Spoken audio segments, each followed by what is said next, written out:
to measure what's going on in the dry bulk space. Now, I've put up in the yellow highlighted box for you some very interesting characteristics of this market, and to tell you that the all-time high was on the 20th of May at 11,793 points. The recent low was 647 points on the 3rd of February in 2012,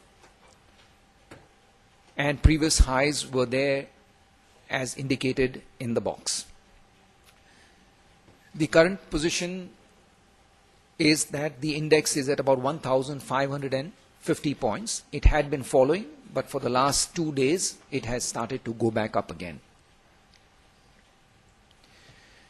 If you look at the same index but on an annualized average basis, you would see that the average in the first 3 quarters of this year at 997 points is the 4th lowest BDI in history.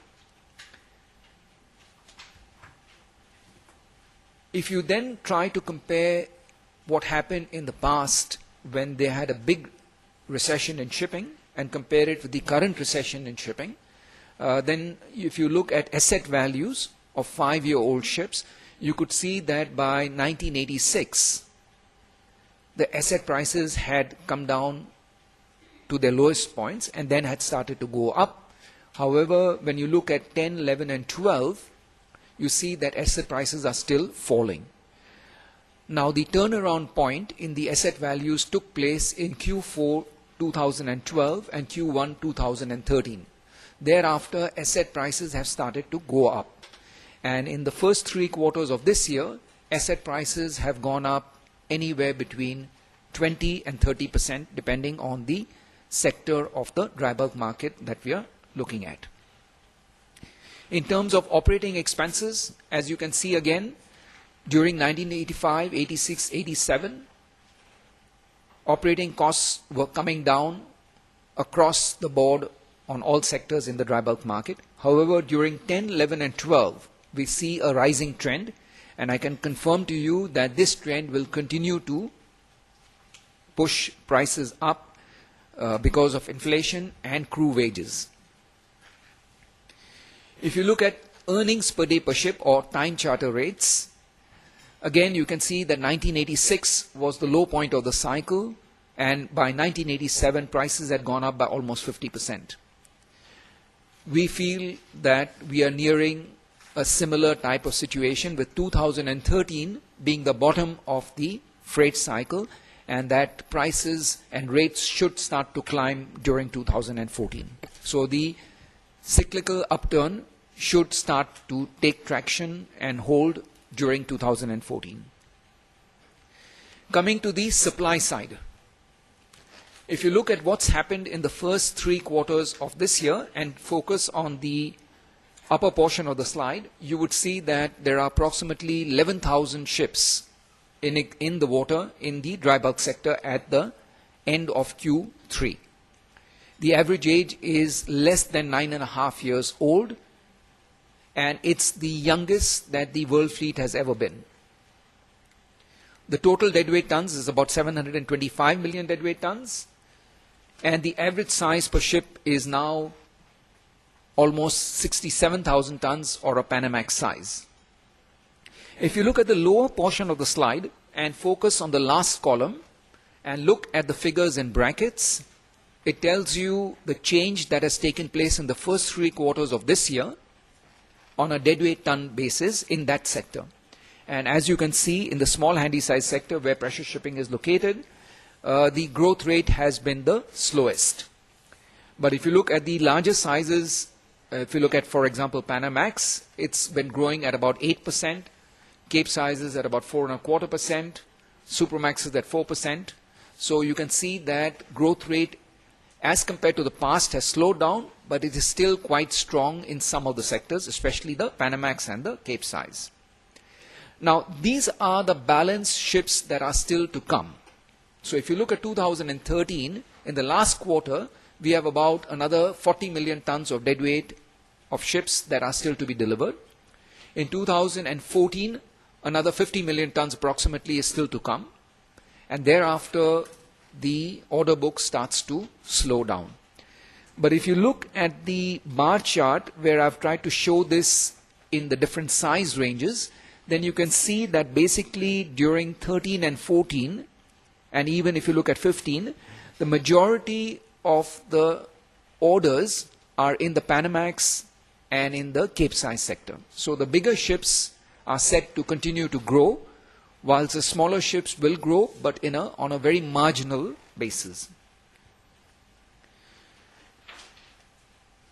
This slide shows you how scrapping has been taking place.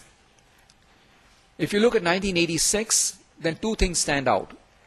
That was the worst year in the shipping market, and you can see that in scrapping terms, approximately 5% of the world fleet at that time was scrapped, and that the ships that were being scrapped were of an average age of 15 years. So very, very young ships were being sent to the graveyard. If you then look at 2012, you can see two things again. One is that on a percentage of the existing fleet basis, you can see that during 2012, only 3% of the world fleet was scrapped.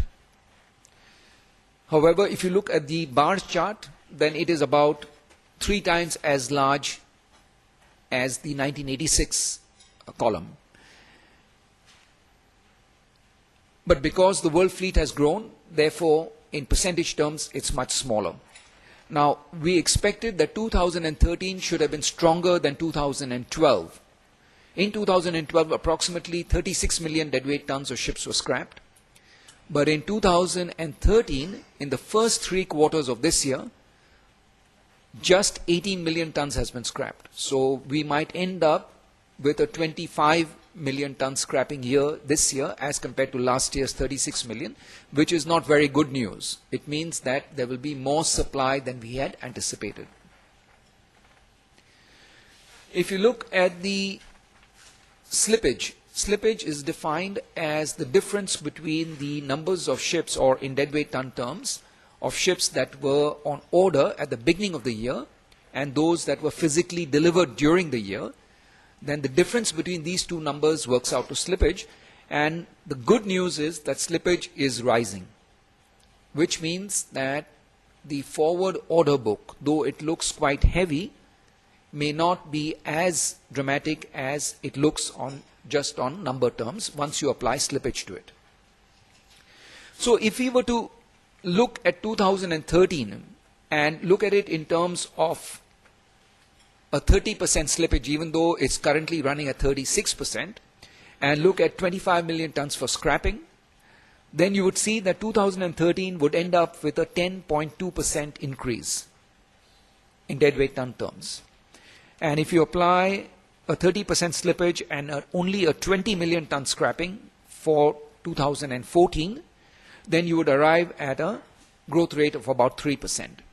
So the big movement which took place between 9, 10, 11 and 12, and maybe we could add 13 to that, is now more or less coming to an end. And that's the reason why we feel more confident now that 2014 will show us the cyclical upturn taking traction quite clearly. This is an interesting slide. It's done by DNB Markets. DNB is one of the largest lenders to the shipping world, and so they understand our business very well. In this slide, just look at the blurb on the left-hand side, which is in blue, which tells you that demand has been growing, or effective demand has been growing on a ton-mile adjusted, on a congestion adjusted, and on a slow steaming basis adjusted at 8% per annum. Whilst if you remember the supply side chart which I showed you was showing a growth rate of 12% per annum in the last 3-4 years, and therefore there has been an excess of supply over demand built into the system. If you look at the forward curve and look at the years 13, 14 and 15, the growth rate is expected to be between 10 and 11%.